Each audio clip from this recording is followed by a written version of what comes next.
tarde. Está começando mais uma edição do nosso jornal Valeu Médico Veterinário. E hoje vamos abordar um tema que é muito importante.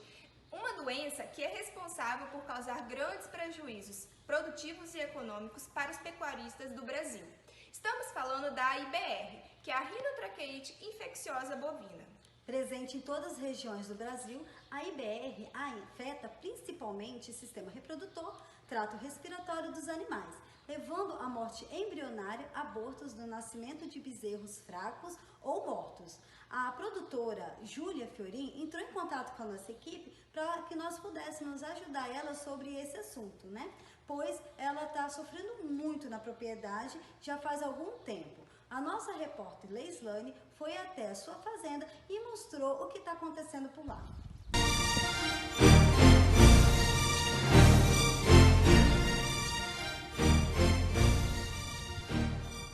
Causadora de importantes problemas reprodutivos, como aborto, retenção de placenta, repetição de cio, nascimento de bezerros debilitados, a IBR é uma das maiores enfermidades do rebanho reprodutivo. Ela pode acometer qualquer tipo de criação e o estresse é um dos fatores que aumenta essa sua ocorrência em pastos, né, nas propriedades. Ela não é fatal, porém os prejuízos econômicos são bem grandes para os produtores. Hoje nós estamos na propriedade da Júlia Fiorin. Ela vai contar para a gente a sua experiência. Ela relatou para a gente que o rebanho reprodutivo diminuiu a produção, né, de leite e também o ganho de peso. Então ela vai contar pra gente o que vem acontecendo na propriedade. Boa tarde. Boa tarde. Então, há uns meses atrás, um touro de um vizinho meu pulou a cerca e entrou dentro do meu rebanho. Acabou cruzando com uma vaca sem eu ver. E antes que eu visse, pra tocá-lo de volta, ela acabou cruzando com uma. Então, como que não teria problema, como ela já tinha emprenhado outras vezes, eu deixei ela junto com as outras vacas e junto. Mas quando que chegou o final da gestação, essa vaca sofreu um aborto. E quando ela sofreu um aborto, todas as outras vacas, que vaca é um bicho curioso, né? Então todos começaram a ficar em volta e tal. E daí, depois desse dia, as coisas só começaram a ir mal. As minhas vacas começaram a emagrecer, a produção de leite não era mais a mesma. E aí eu comecei a ficar preocupada, porque meu retorno econômico estava sendo muito pouco. Então eu falei assim, vou ter que dar um jeito. Eu liguei para uma veterinária amiga minha e ela veio aqui. E ela me explicou a situação e aí conseguiu resolver os problemas. Hoje a minha produção, ela está engordando novamente, a produção de leite começou a voltar. E está tudo indo como tudo deveria ser. Agora estamos aqui para conversar com a doutora Fabielle Schingel, que ajudou a proprietária Júlia a resolver o problema. Fabielle, me explique mais para a gente sobre essa doença. Bom, boa tarde. Meu nome é Fabielle, eu sou médica veterinária do IDAF. E eu vim aqui para poder explicar um pouquinho melhor para vocês do que aconteceu na propriedade da Júlia. Aqui teve uma infecção conhecida como rinotraqueite infecciosa bovina ou também como IBR. Ela é uma doença viral e ela tem distribuição mundial. Ela é causada pelo herpes vírus. Dependendo do herpes vírus que acometer esses animais, ela vai poder ser de forma respiratória, de forma reprodutiva ou até mesmo de forma nervosa. Nós temos dois tipos principais de herpes vírus que envolvem o IBR. O herpes vírus bovino do tipo 1 e o herpes vírus bovino do tipo 5. O do tipo 1, ele é subdividido em duas classes, sendo o tipo 1.1, que provoca quadros respiratórios da IBR, e o tipo 1.2, que é o causador da vulvovaginite pustular infecciosa, conhecida como VIP, nas fêmeas, e a balanopostite infecciosa nos machos. O herpes vírus tipo 5 é o causador dos quadros nervosos da mieloencefalite bovina. Então, quais seriam os sinais clínicos dessa doença? O que o animal vai apresentar? Bom, o animal com esse tipo de doença, nesse estado, vai apresentar principalmente quadros respiratórios. Esses animais, eles vão apresentar febre, secreção nasal, às vezes até secreção mucolar. Vai apresentar queda na produção, uma salivação excessiva e às vezes vai levar até o aborto desse animal. Já quando tem uma vulvovaginite, ele vai ter febre, vai ter pústula na mucosa vaginal e na mucosa vulvar. Quando for nos machos, a avaliação que for feita nele, o que a gente vai evidenciar vão ser pústulas na mucosa prepucial, ali bem perto no órgão genital dele mesmo, vai apresentar essas pústulas. E nos quadros nervosos, no caso de encefalite, vai apresentar incoordenação motora, podendo ter até quadro de convulsão, cialorreia, que no caso seria a salivação em excesso por causa do quadro neurológico, depressão ou excitação, e o animal pode acabar até morrendo. Como a Júlia relatou também, está tendo há muito tempo sinais de rinotraqueite. Por que isso ocorre?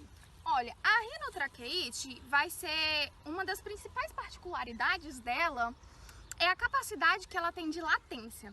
O que seria essa capacidade de latência? É quando o vírus ele entra no animal e percebe que o sistema imunológico está ativo, que o animal está imunocompetente e ele vai para o gânglio periférico e fica ali bem quietinho. Isso no animal imunocompetente. Porém, no caso ele fica inativo. Só que ele pode ficar uma vida inteira nesse animal inativo, o animal sendo contaminado, porém sem apresentar os sinais clínicos.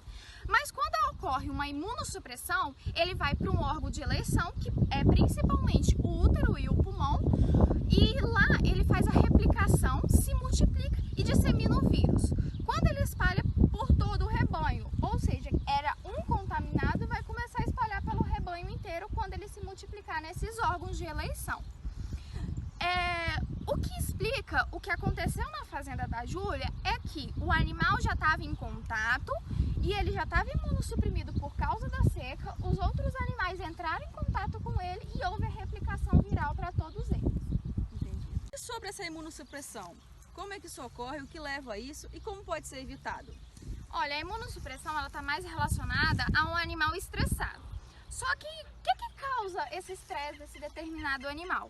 No momento do desmame, porque o animal ele vai ter mudança da nutrição e no comportamento social, e isso vai acabar gerando um estresse nele, promovendo uma deficiência nutricional, ou seja, a alimentação dele vai mudar totalmente. Aquele que estava se amamentando vai começar a pastejar ou a ser criado no semi-confinamento ou confinamento total. Isso vai alterar em relação a tudo. O clima também pode afetar, tanto o calor quanto o frio, mudança de lote, você trocar o animal que vivia com um rebanho, você alterar esse rebanho dele, o ambiente que ele estava, você também fazer modificação, e além de outras coisas também, como doenças parasitárias, infecções e entre outros determinados.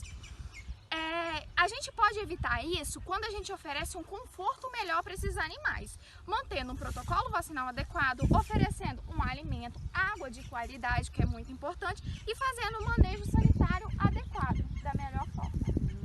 Muito obrigada, doutor Fabielle, pelas suas explicações. Obrigado, proprietária Júlia, por ter recebido a gente, ter explicado o que aconteceu e a Fabielle ter explicado tudo. Muito obrigado mesmo. Obrigada.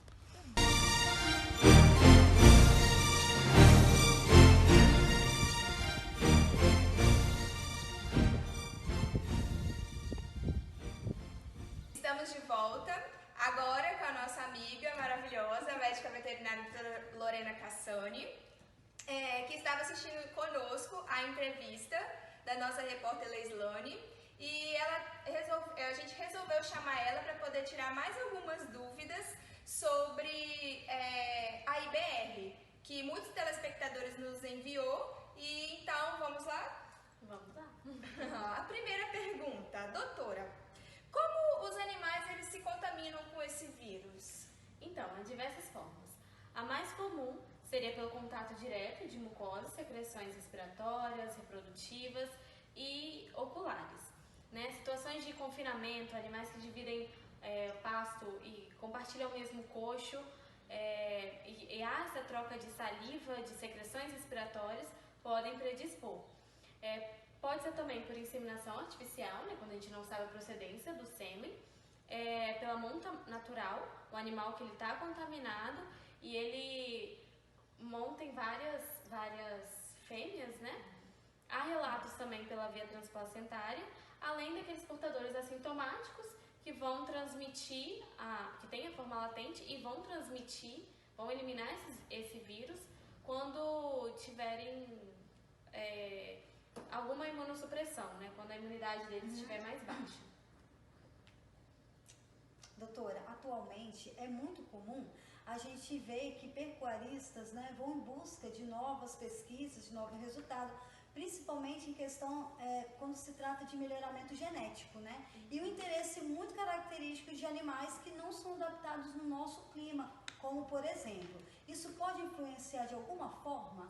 Pode sim. Esse é um dos principais fatores de risco, na verdade, da IBR, né? A gente sabe que esses animais eles vão estar sempre em um limiar de estresse muito grande e, consequentemente, imunidade muito baixa e pode predispor sim. Tem predisposição de idade, sexo, raça? Não, isso aí não existe. A gente sabe que o único fator que vai predispor mais seria o confinamento, por exemplo, porque esses animais vão estar em contato muito próximo. E tem mais uma perguntinha, que é o que veio show delas. O que mais deu foi de como que a gente pode diagnosticar e tratar essa doença? Então, o diagnóstico ele pode ser baseado nos sinais clínicos e epidemiológicos da doença, mas o diagnóstico definitivo vai ser através de exames laboratoriais, né? O teste padrão seria o isolamento viral em cultivo celular. Pode ser feito também a soroneutralização viral, ELISA e PCR. E como não tem um tratamento específico para a doença, a gente vai fazer o controle baseado em manejo sanitário ideal, né? E a vacinação. O tratamento vai ser tratar os sintomas, os sinais que o animal vai apresentar e evitar que ocorra a imunossupressão, evitar ao máximo provocar uma situação de estresse nesse animal. E o ponto positivo é que é uma doença que tem baixa mortalidade. Doutora, só para a gente finalizar, fazer mais uma perguntinha, né? Que em questão da relação de vacinação, né? Se tem, como é realizada essa vacinação e também se tem a ver com a idade, qual seria a idade apropriada para que ocorra isso?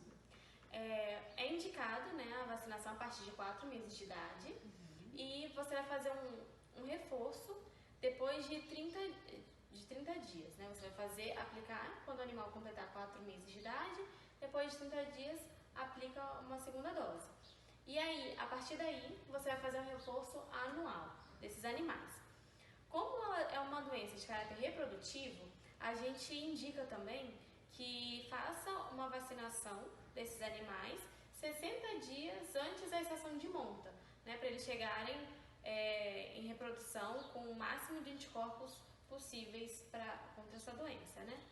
E pensando naqueles animais que estão na forma latente, é indicado também a vacinação para que mantenha os anticorpos elevados e a gente fique com esse vírus na forma latente e ele não apresente sinais. E depois desse maravilhoso bate-papo de perguntas e respostas, a gente queria te agradecer por ter a disponibilidade de ter vindo nos ajudar. Agradecer também a médica veterinária Fabielle Stimp, que esteve presente na propriedade da dona Júlia Fiorin. E a todos os telespectadores que mandaram as perguntas pra gente. Continue, a gente adora que interagem conosco e que acredito que tirou muitas dúvidas, né, principalmente para os proprietários, a respeito dos seus rebanhos. E é isso, pessoal. E você, pecuarista, não deixe de vacinar seu rebanho para que os animais possam manter imunidade alta e o vírus não saia de latência, né? Caso infecte um dos seus animais. Sempre faça o possível para identificar os animais que estão na forma latente, como a doutora falou. Faça o controle de qualidade do sêmen usado e mantenha uma boa imunidade dos seus animais. E o mais importante, sempre procure a ajuda de um médico veterinário, como nós temos aqui hoje. Uma boa tarde a todos e o nosso jornal Valeu Veterinário fica por aqui. Semana que vem estamos de volta com mais uma edição e notícias e informações. Um grande abraço a todos, obrigado